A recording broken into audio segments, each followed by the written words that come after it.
nakauna ta, di ba na yun siya cellphone? So, ano lang talaga, courtesy. So, courtesy, ang iba na is it is the manifestation and consideration for others. Masabot na nasa yung kanya karoon. Kung may manifestation and consideration for others, masabot di ba na, ikaw, di ba init na sa tao, normal kasi sa katao, manang ikaw ang bata ka na, hindi na siya ng dalo, ginauna niya itong pabali mo na to. Pero, kung dapat, being courteous, kanang courteous o courtesy, sino siya? Ang courtesy, muna siya, kibali ang kanang, ang kanang pagkibali niya, definition.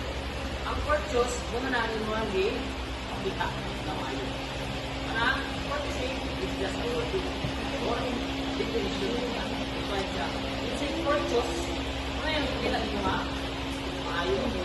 For example, courteous, manifestation, and consideration to others. Ano eh? So, karon, terminology mo dapat courteous mo. Diba?